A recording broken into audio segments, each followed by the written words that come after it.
Welcome to another episode of Japan's top business interviews. I'm your host, Dr. Greg Story, your corporate coaching and guy. And I have a special guest today, Christian Wolf from JAS Forwarding. Thank you very much, Christian, and welcome to the show. Thank you very much, Greg, for having the opportunity. I very much appreciate. Well, Christian, you're running a big operation here. You got a big operation going here in Japan, and you're running the whole show. So, Christian, tell me, how did you get to Japan, and how did you wind up running this organization here? Well, I got to Japan. It was a pretty interesting story. When I was back in university in Germany, I did some logistics university with same time working at a company. And my boss at that time, he was the leader for Asia in terms of the route development. And I always told him, once I'm finished, I would like to have the opportunity to go overseas. And he asked me, where do you like to go? I say, that is depending on where are the opportunities. One day he called me and said, okay, Christian, we have an opportunity in Tokyo. However, you need to commit minimum 3 years, otherwise this is not going to work out.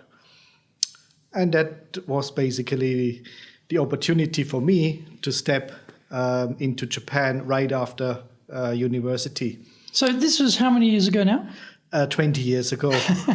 So that 3 years is sort of elongated a bit. Yes. So you were what age at that stage when he said, okay, you're 3 years in Japan, let's go? How old were you then? I came to Japan with 25.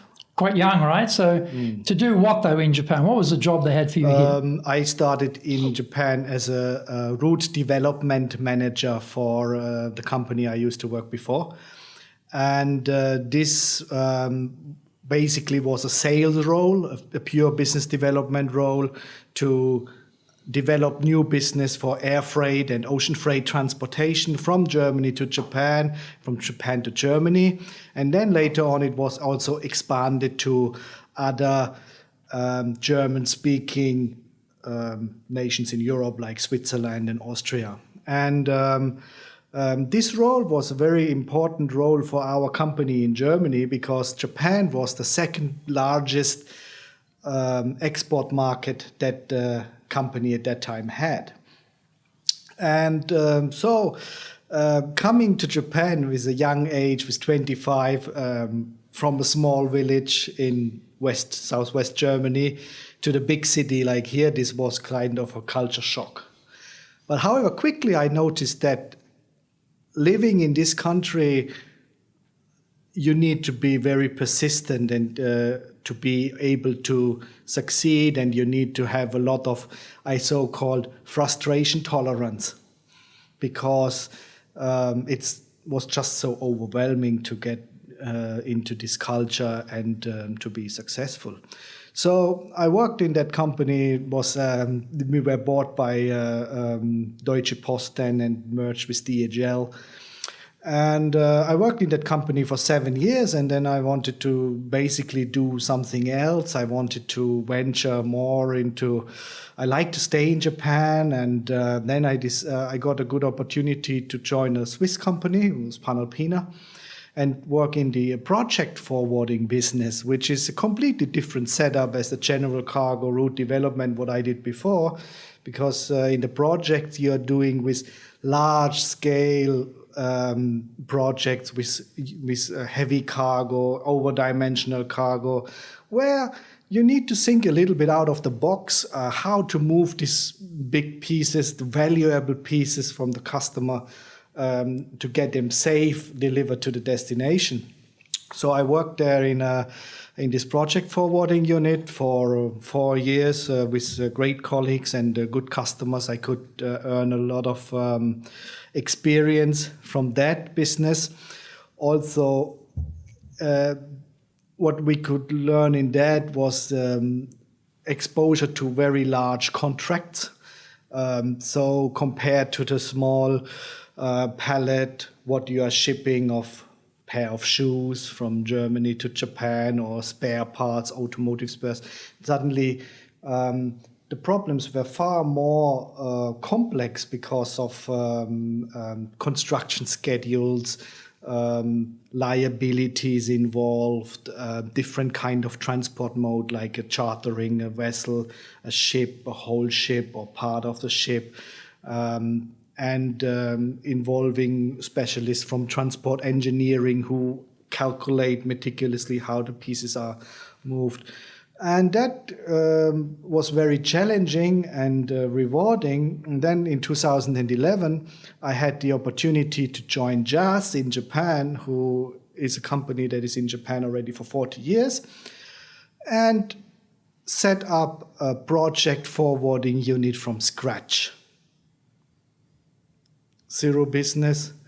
And we started with a small team, recruiting the team, and then setting up that business and go out into the market and sell the services of a company that has not done any record in Japan on such complex transportations. So that again was a very challenging situation where you had on one hand responsibility for all the people what you convinced to do that together, and also the responsibility to make that thing profitable over a relatively short time.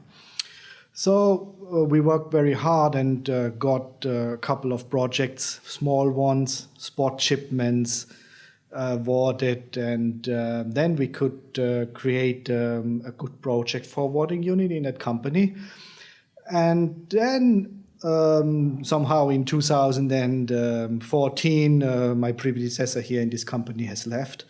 And then our CEO from Just Forwarding in Atlanta, Marco Rebuffi, asked me whether I would like to take the challenge to step into and leading Just Forwarding here in Japan, a company that is in Japan already 40 years now.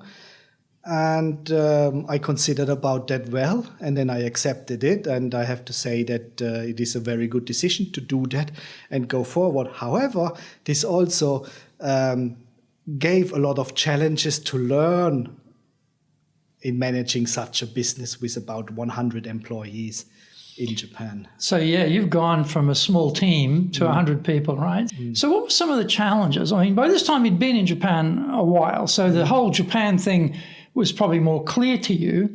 But what were some of the challenges of being a leader with forming a new team? Well, it is quite difficult in the beginning to gain the trust. I mean, to have a positive attitude and a never give up attitude, even you know that things did not go so well sometimes, right? I mean, especially in Japan, I mean, you are quoting all the time and there's not coming a business out. It's not like in overseas where you go into the customer, okay, here's my rate, and how about the price, and why won't you start next week? It is not working in Japan like that. You need to gain a trust from the customer. And it is not seldom that you are quoting for over 1 year without seeing one piece of cargo. It's a very common process. And there, even you have a lot of setbacks, you need to be calm and need to demonstrate that we are going to get there. If you want to be successful as a leader, do the Leadership Training for Managers course. All companies need people who can both manage and lead. Leading people screams out for real skills in communication, dealing with all different types of people, being excellent at innovation, planning, delegation, handling mistakes, doing performance reviews really well, and inspiring and motivating the team. Do the Leadership Training for Managers course now in either Japanese or English. So, you know, your team too, they must be very frustrated. They know they've come into a new business, so they expect it's going to be hard.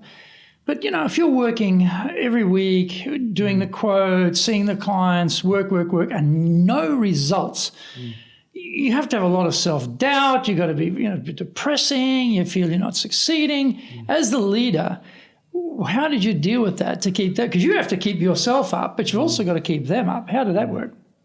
Well, I mean, we set targets for us right in the beginning that we would like to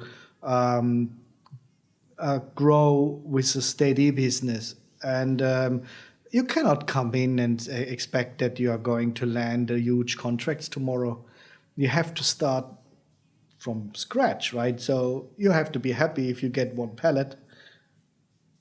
You have to be happy if you get an air shipment, or you have to be happy if you just get a study for able to succeed new quotations. So what we did, we basically said, okay, well, target number one is to be able for this client to be able to give our proposals.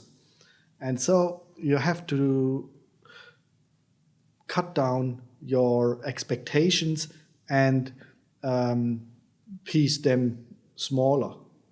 And then you can also generate rewarding situations. Yes, we have received this shipment and we received that client. And that over time helped to gain. And then at one point you get a kind of a momentum in where things come. But how do you keep people going when you haven't got to the momentum part? It's zero, and then next month it's zero, and 3 months after that it's still zero, and 6 months after that it's still zero. What do you say to people? How do you get people to believe we can do this, keep going, don't give in? You said don't give in, right? That's you, right? But what about people who maybe aren't as strong as you or don't have the vision you have, or they're just working in the company and they think they're wasting their time. Maybe my career is going the wrong direction. I'm not getting anywhere here. How do you keep those people buoyant? With open and honest communication. And what does that mean? Open and honest communication means that you need to have a good communication with everybody in your team. And you also need to talk about the positive things. You need to talk about small things we achieve, and you need to lay out the concept and say, okay, now we are here and that's where we want to go, and look how much we have already achieved. So you're giving them some perspective, yes. Because when you're working hard, you're getting nowhere, you forget, well, actually you've now got 20 clients you're talking to when you had no clients before, type of thing. So to give them some history, give some perspective, to also give them some hope, I guess. So that's quite a good point, yeah. What else did you do? I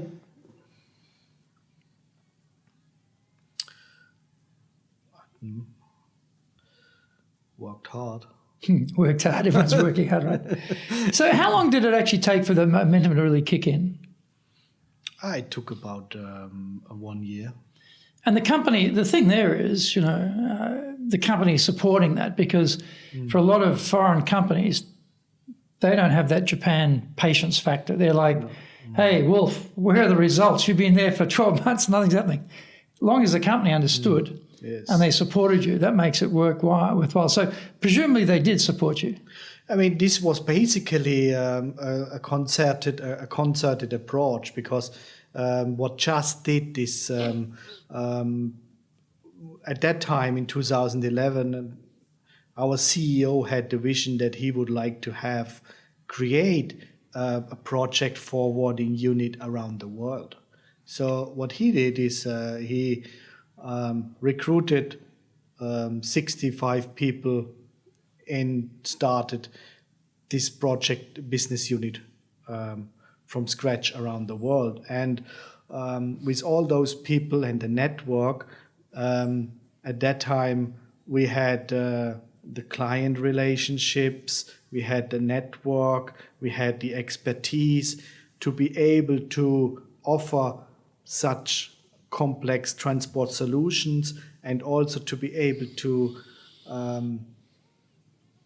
quote in certain way. And with the team in the back in that business unit around the world, there was a certain project experience or a certain business experience there, which also gave the confidence to the client that, okay, the name is new, the expertise is there, and the trust is there.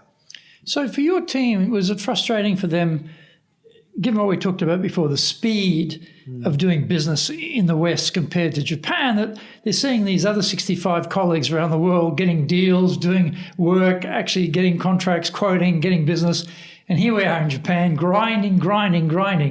Was that frustrating for them, or was that inspirational for them to say, hey, this can work, it can be done, we're getting track record here. We're not getting in Japan, but at least we're getting track record. How do they perceive that, and how did you help them to see that?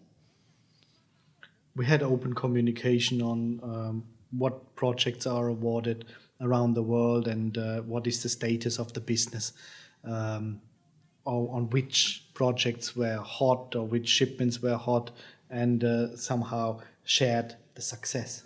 So that gave them some hope. Yes. Yeah. And when you went from running that unit, and how many people are in that unit? There was 11. 11, right? So you've gone from running an 11-person unit to running a 100-person unit, the whole company. Yes. So he calls you up and he says, okay, Christian, I want you to take it over. It's a challenge, but, and you say, okay, I'm going to give it a go. How is that perceived? Because you say it's a 40-year-old company. You've had probably a lot of senior people, Japanese, have been here for a long time. They didn't get asked to step up and take over the job. They asked you to do that. So how did you sort that part out? Well, it was in the beginning, we had some stones in the way, and we had to basically work us through. So how does that work? I mean, Japanese, a 100-person company is bound to have departments, divisions. You have powerful people running different divisions, They probably thought they should have got the job. Why didn't I get the job? I've been doing this for a long time. This guy got the job. Do I really want to cooperate with him? So you're doesn't matter, it's just Japan, anywhere. That's always a very tricky position. So how do you encourage them to believe in you and to follow you? Well, I mean, if you come in as a leader in a large organization in Japan, eventually you are posted from your head office into Tokyo on a certain assignment, and you come in. I mean, what I did not do any changes in the first year, any major changes in the first year. Was that a particular strategy you had? A decision you made? I'm not going to do anything to change anything for the first year? No, that was not a particular strategy. I have seen a lot of things in the companies previously, also what you hear in the network, that the managers come in and no experience in Japan, and everything is not good.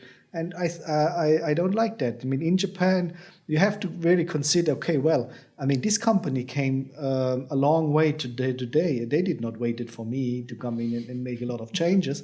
So you need to respect every department or every business division or branch head, and need to look in what they have done, from where they come from, how have this, what has led to the setup as it is now. So I had a lot of conversations, with several people in the company to understand where we come from, and to understand also what was done in the past, what didn't work out, what were the sort of obstacles they had in doing that. And by doing this, I could learn from many managers in this company on how the things went. And by that, I could also establish, okay, the way to go forward. I mean, the way to go forward at that time was basically, okay, we would like to grow. We would like to become a more modern company at that time. And we have seen that there was a need for a lot of changes along what the global head office brought in, a lot of changes in introduction of new IT systems, in making the process more efficient, and in making the business, setting it up for growing into the future. And what I did is that I basically kept the main department managers in place and looked how the development of the company is done, or how the things were developing. We're setting goals, we're setting targets, and we're working on certain processes to improve. And then along that, once I understood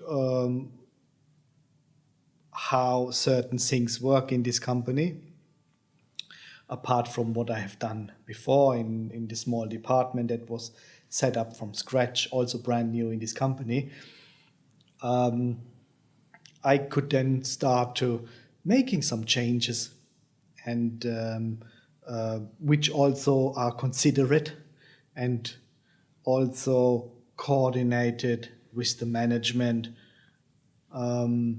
because the ultimate goal is to make this company better, to grow this company sustainably, and also always have our customer in mind. Our customer is the most important business partner we have in this company, because they are paying our bills. And a lot of times there have been made mistakes in other companies from the outside view. What you hear is some manager comes in and then they don't understand the process, how it works in Japan, how a lot of things are interlinked together, and come and try to make changes, and then it doesn't work out, and 2 years later the guy is gone and a new one is coming, and have that. And in Japan, it is very important to have the consistency and the patience. What Japanese people don't like is a lot of change, quick.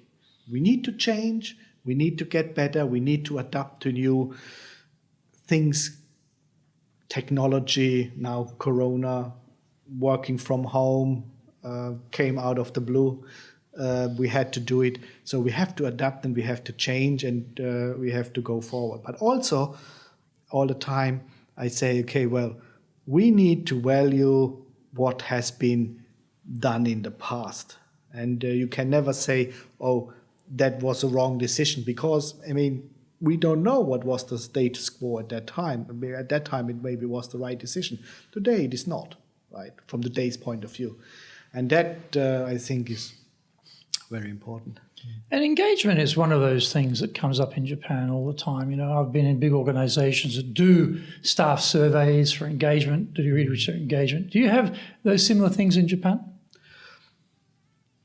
We did not do any staff engagement survey over the last 4 years, I think. Engagement, of course, that is something where you always need to work on how to engage the people more, because in Japan, people are naturally a little bit reserved in stepping up. Right? If you have a meeting now, for example, we're having a lot of online meetings around the world, and you can see other nations, they stepping out, and they come out and say and participate, whereas all the participants from Japan, you won't hear anybody raising a hand and saying anything. And why is that? Basically, want to stay undercover. And why do they want to stay undercover? Because afraid of saying something wrong, or afraid of making a mistake. And that is something which is very deep founded in the culture. And So in Japan, the team is more than the individual. And that's also something what we need to somehow accept. Though, as a leader, we need to encourage them to come up with their ideas by asking them specifically open, calibrated questions. How do you think on that? Maybe not in front of all the people, but maybe on a one-on-one or something like that. And so in leading a Japanese team of people who don't want to step out or stick out, worried about being incorrect or saying the wrong thing, it means there's a lot more work on the part of the leader to engage them one-on-one, because that takes time. Has this been your experience? You had to spend a lot more time one-on-one engagement to really bring people up, or how have you found that? I think it is necessary to spend more time to have for each manager your one-on-one moment. I did that at the moment. I fall a little bit back on it, but I did scheduled weekly one-on-one calls with all my direct reports for quite some time, and that is then basically helping to have the dialogue, the conversation, and the scheduled conversation, and also to create accountability and follow-up. And this actually is an important factor to do. And so I was saying before about the engagement surveys, people, according to those scores, most of the time they're not very good for Japan. Japan is usually the bottom of the world in the answers to those scores. But so you always have this pressure from headquarters to get the Japanese more engaged, you know. And so it comes back to that question of how do you know if people are engaged, and how do you get them to be more engaged? I mean, you know that people are engaged from the quality of the feedback you get, from the quality of the work you get. And also when you're having a close communication with the staff, you can understand that somebody is engaged or if somebody is disengaged. And if they're disengaged or not sufficiently engaged, what do you do about that? You need to talk about it. Mm-hmm. How? What do you say? Basically, here in Japan also we need to consider also a little bit a hierarchy. So I'm the managing director. I'm sitting in this office and walking around, and I see that some staff in the, let's say, ocean freight department seems not so engaged. I should go first to the ocean freight manager and talk to him, or rather than walking straight up to the guy and say, "Hey, what's going on?" Right? You cannot do that. It's depending on the thing. I mean, you need to value the face and thing.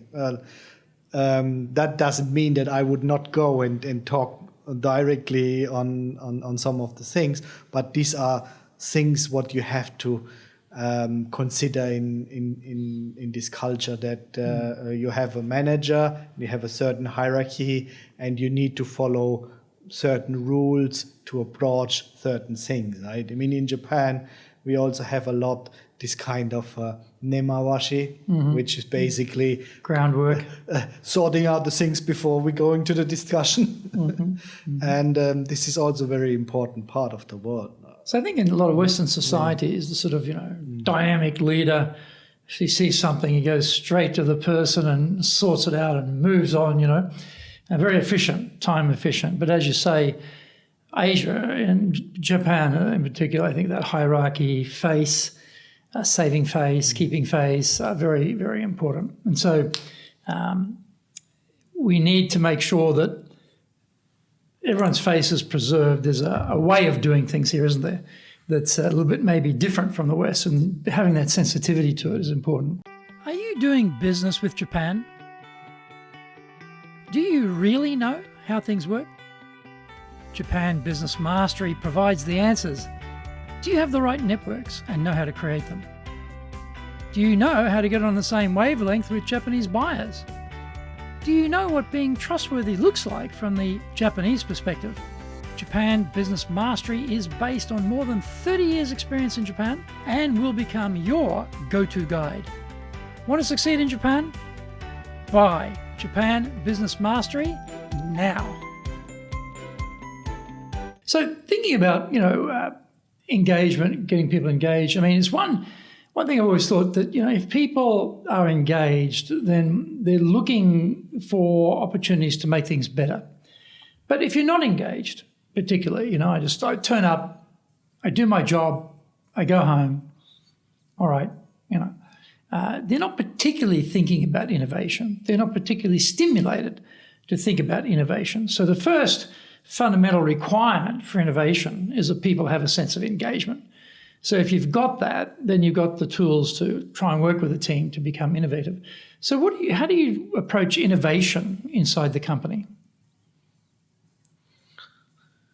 I mean, we encourage innovation in a way that we, asking the people to think what can be done better. How can we innovate? How can we innovate our processes? How can we get better with our processes? We also have a very strong management of our so-called the key performance indicators for ourselves, the KPIs that we want. In our business world, in shipping, how fast we execute a shipment, how quick we are going to do the billing, how when we finalize the billing, how accurate is the billing, and all those things to work in a team collaborative and getting them to give their proposals as well on how to innovate. And so just on that with the KPIs, have you got a very well-ordered, well-institutionalized system of KPI creation and tracking in the company? Yes, we do that. So someone could be sitting in headquarters looking at different KPI achievements and noticing, for example, I'll just make it up in Japan, that one particular KPI was taking a bit longer or didn't seem to be getting the right number, and this would flag some attention. Is it that type of system, or is it sort of stop with you? No, it's actually such type of system that we are monitoring our KPIs. We gave ourselves KPIs globally in terms of our operational excellence, how we would like to proceed in our operations, and we measure that. And there are high-level calls with our head office and regional office on a monthly basis, where we go through all those KPI categories. And this is cascaded down onto the operator level, that we make sure and measure certain things like billing accuracy, on-time billing, and how we are now looking much more into our automation, how we can automate our processes more to avoid mistakes and stuff.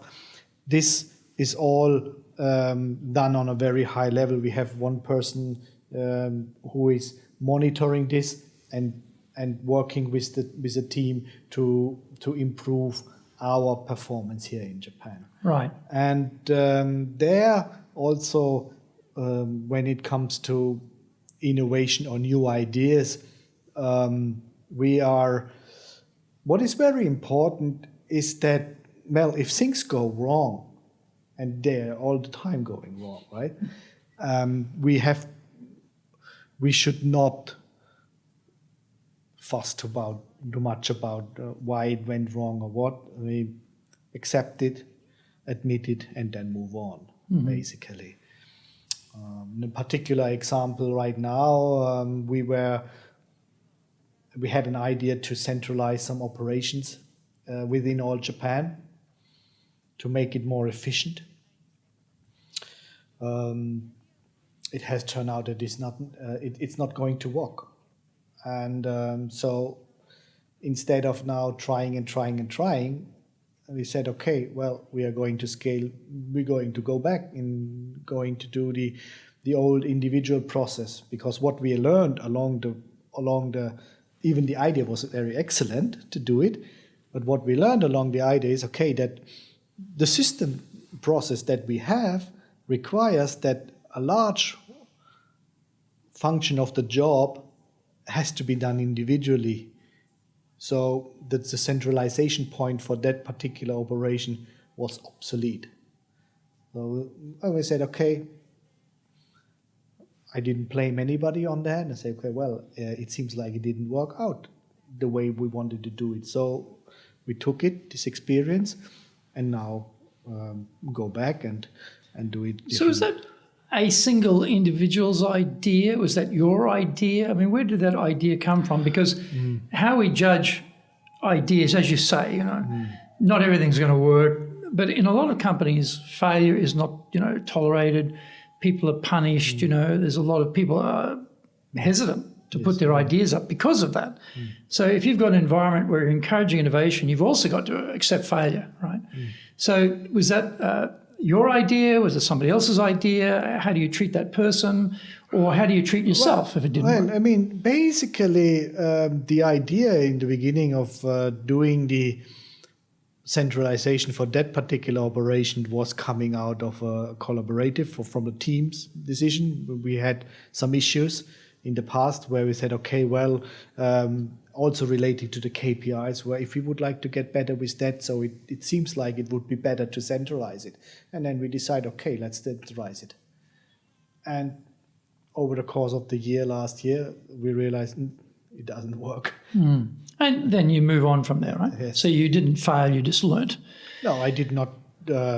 I would not discredit anybody on that one. Now, how do you deal with failure? How do you deal with mistakes? Because Japan, as we know, is a mistake-free zone. It's like mistakes not allowed, defects not allowed. Often with foreign companies, the CFO will, particularly manufacturing or processes, will work out we have a 95% success rate and a 5% fail rate, and the cost of fixing that 5% is this much. But to have 100% zero fail rate, the cost is this much. So we'll go for the 5% fail rate, except in Japan, no, it must be 100%, no fail. So you're trying to adjust these ideas from the West to Japan, and therefore, how do you think about failure? How do you think about mistakes inside the company? Because you're talking about innovation. Naturally, it's a messy process. So how does that fit together inside the company, and how do you approach that? We cannot avoid that everything is going smooth all the time. What we have to do is we have to accept that we sometimes have a failure, and depending on the seriousness of the failure, we have to take measure. And I'm promoting a communication in this company that if we have a problem and if we have a mistake, we should come forward, and we are going to deal with it in an honest process. And because what we would like to avoid is that it's going under the carpet.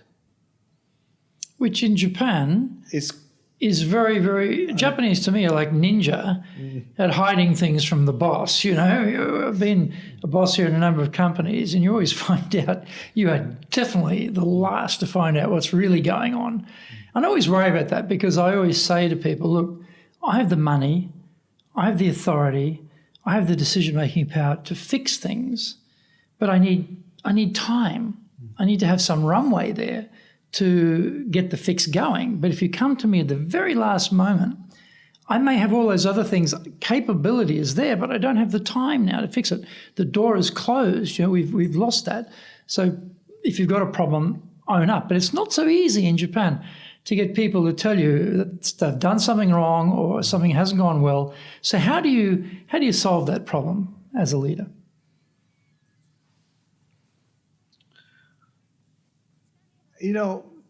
I try to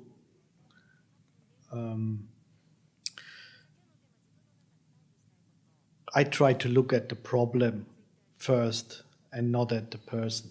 So a lot of times, if you're dealing with mistakes or with dealing with failure,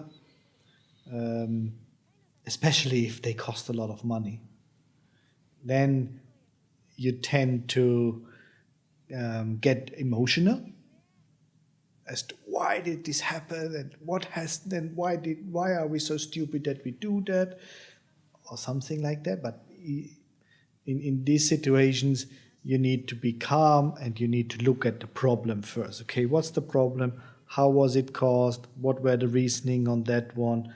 And then look at it and take it from there. You need to separate the problem from the person. And often, though, the boss in Japan, for example, that problem, if it's got a lot of money attached to it, it isn't just a problem noticed in Japan, and typical, you get a phone call from your boss and he's really telling you off, about that mistake in Japan. So you become very emotional because you're getting all this aggression from your own boss. And often it's very common that people pass that straight on down the line to the guilty party, and they get the full blast of all this emotion. So in those situations, how do you circuit break where you're getting told off by the boss, but you somehow manage to adjust yourself and then don't go after the person, you go after the problem? It sounds easy in theory. How do you do it in practice? The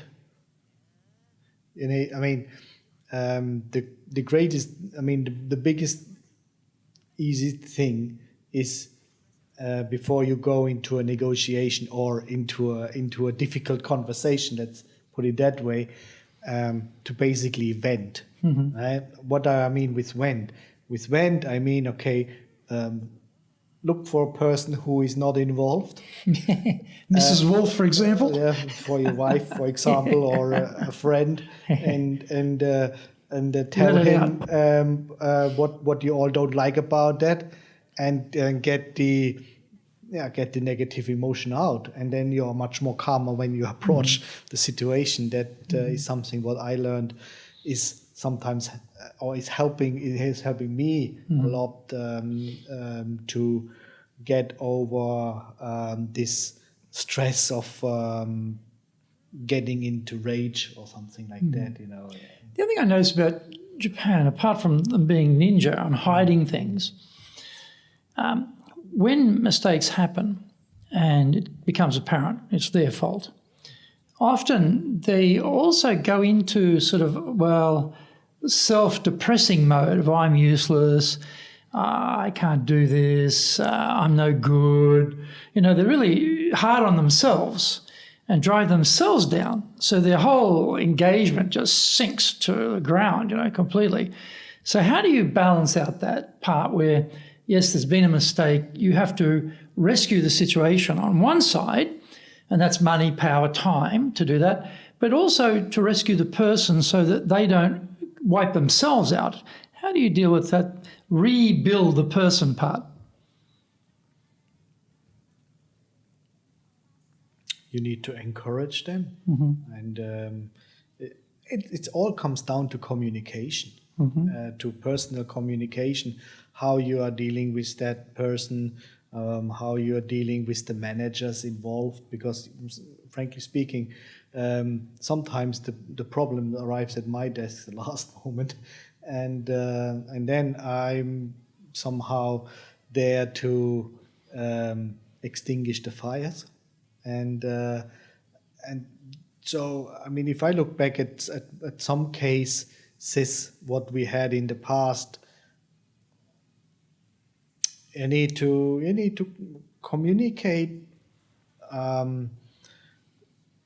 in an open way, and you need to also talk positive to the person and tell him, okay, well, as an example, you're all the time your performance is very well and you get a lot of praise from the customers. And this time something happens. So I mean, we need to work on it, and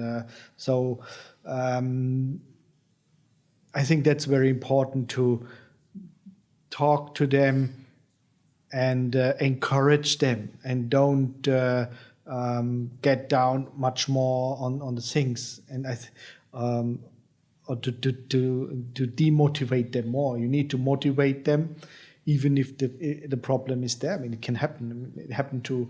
You need also. I would say, okay, well, I mean, I made a mistake, and this was this and this and this, and that happened. So, well, I mean, compared to yours, it's not that big, something like that. So, basically, make the mistake seem to be easy corrected, kind of. And with that, my native language is English.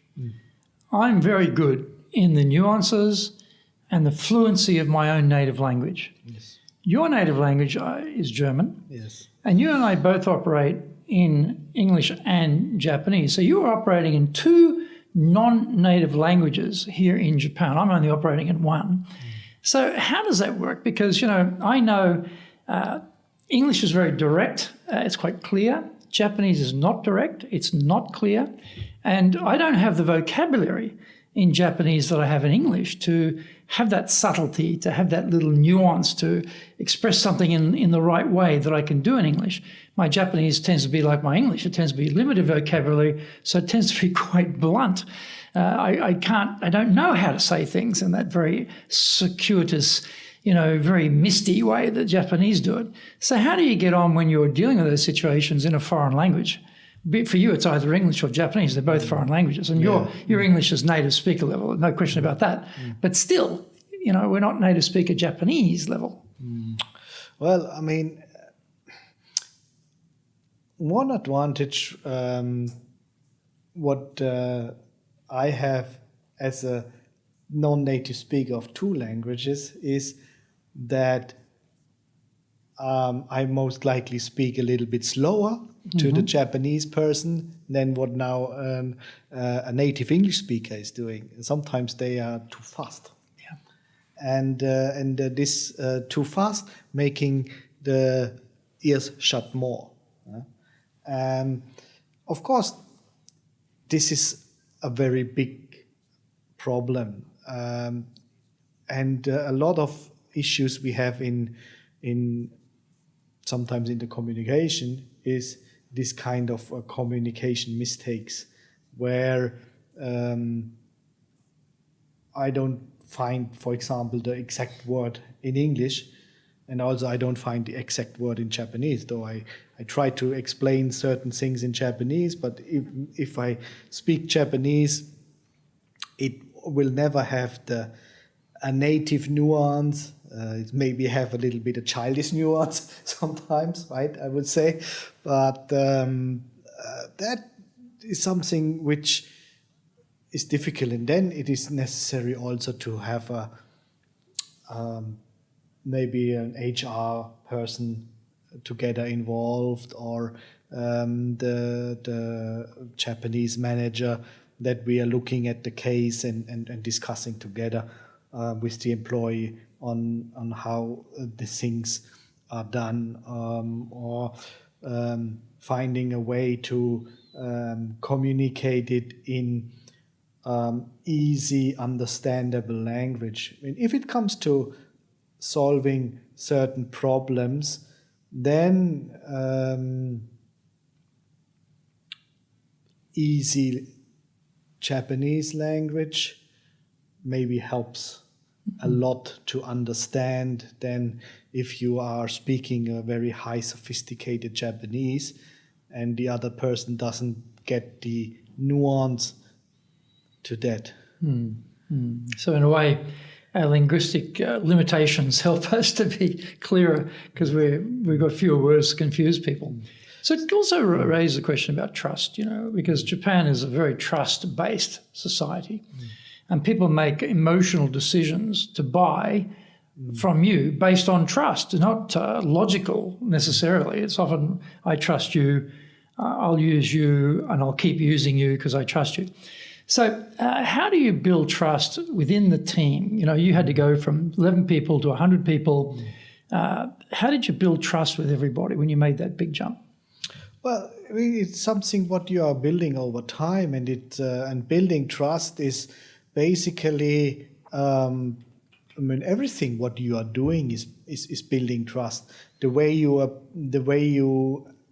appear, the way you talk, the way you treat other people, the way you talk to other people, the way how you are approaching certain business, the way you are helping, are you criticizing, are you running around the floor and screaming around. All those kind of things are helping to build the trust. And that is, I think, what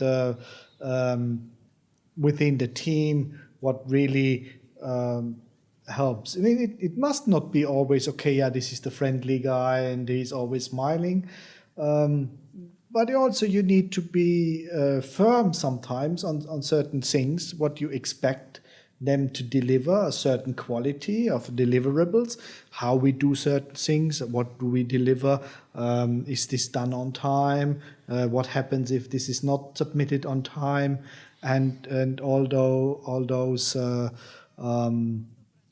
things what we do. But I think building trust here has a lot to do in punctuality, how you act, how you talk, what tone of voice you're speaking, how you interact with the people. Are you doing the effort of studying this language? It's a very big thing. A lot of times, even if you are not 100% perfect in this language, only the effort of studying this language gives you already a 10-point up on the trust scale. Because Japanese people think that their language is the most difficult language in the world. I agree with them. and that is actually helping to doing that. Yeah. And how do you create trust at different levels? Because you've got your 100 people is a lot of people. So you've got departments, you've got people working, down at the bottom there, people up at the top. How do you drive that sense of trust through the organisation so that what you think is happening in your level, where you're positioned, is actually happening down at the bottom? Because you probably have a vision, a direction for the company, you have a set of values for the company, vision, mission, all those sorts of things. How do you make sure that all of those things are actually reality for the people at the very bottom? I have an open communication also to down to the bottom. I mean, I managed to talk to all my employees by the name. I know the name of all my employees. If I walk by and I notice something, I have a small talk with the people. So if I'm going to visit a branch office in Nagoya at the airport, where I go 2 times a year, I take a time to talk to each and every person. And if I go to the other branch office, I sit down and talk to them and what about that job, and try to empathize with them on to hear also from them what is going on, how they cope with the state of emergency, or for example, or working from home, if this is good or bad, what kind of difficulties they have. So I think that is a very important part to be able to talk to the people and don't have this kind of hierarchies. Okay, so you're just there, I don't talk to you. So I mean, every employee in this company is a very valuable employee, and everybody has his job, and everybody is also working here, coming here, and investing his time and energy every day. So I need to treat the people the way they would like to be treated. Mm-hmm. And with that, you've got a large workforce now suddenly working from home. For you as a leader, what have been some of the challenges that leading now a virtually, I guess, remote workforce has thrown up? It's difficult to do that. Some things are pretty good done at home, right? I mean, sometimes these management meetings or Zoom calls, they are better done at home because they tend to be long, so you're early at home. Leading the team sometimes has difficulties. You also need to increase the communication and the need to have an open communication doing that. I think the whole working from home is actually very good. We can achieve maybe better productivity in some areas, but in other areas we are not going to have so much productivity. And frankly speaking, we feel that our business is very much depending on team conversations and team collaboration, and that is a little bit falling behind in the teleworking things. And I say that because in the teleworking you are focused on the meeting only 10 to 11, and after that you shut off. While when you are in the office and having the meeting, you walk by and say, oh, by the way, how about that? Or you're having the meeting, a discussion, and then after that meeting you are going to continue talking about other things, what is very important. And this is really what makes up the company and how to go forward. So I'm a little bit afraid that with too much of telework, it is going to be that we're somehow falling behind in certain areas. So prior to Corona, we would go out for a drink once in a while. Yep. And getting all the little things that is under the surface. Now, at the moment, we are not supposed to do that, and we also don't. But I mean, the last whole year, we didn't have any nomikai with our team. It's just impossible. Huh? And that is something which is very important in Japan sometimes to do. So this is actually it's a good thing. On the other hand, we have to do it wisely and we have to react quickly if we feel that certain things go wrong. For example, we had a case in our company where employee wrote to the customer, sorry, I can't do that because I'm working from home. Oh, okay. He was honest, but the customer didn't like it. Right? So these are the things which we have to overcome. But overall, I think it's we need to do it. For me personally, I prefer coming to the office. You like it, yeah. If you had to give, say, one piece of advice to someone who was going to be sent to Japan, please go to Japan, take over the operation there, run it. What would be some advice you'd give a new person, new to Japan? Number one, never tell your colleagues how long your assignment is. Why is that? Because if you come to Japan as a new leader, you're sent as an expat from your head office into Japan to lead a certain team. It will get you a certain time you will need to get into the market, into the thing what you are doing. If you come to Japan and tell, well, I'm only here for 2 years, then they say, okay, so I don't need to tell this and I don't need to tell that because that guy is then gone in 2 years and then another one is coming. So just make sure that he has a good time. So very insightful. You get in there. And another advice is never give up. Never give up. You need to have a lot of frustration tolerance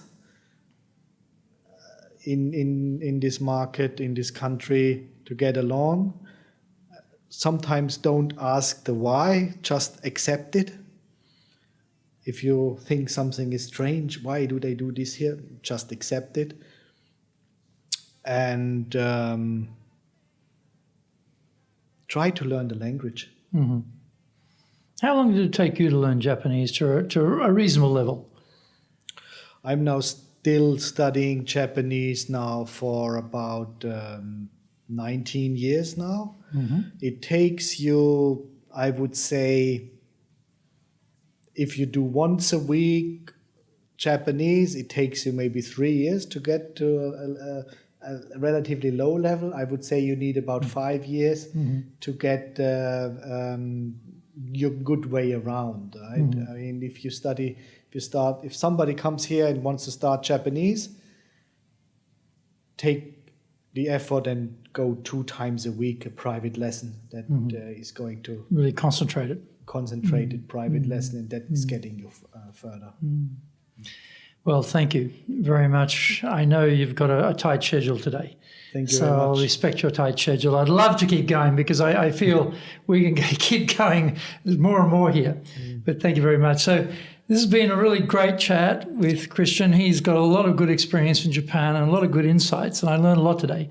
So join us again for the next episode of Japan's Top Business Interviews.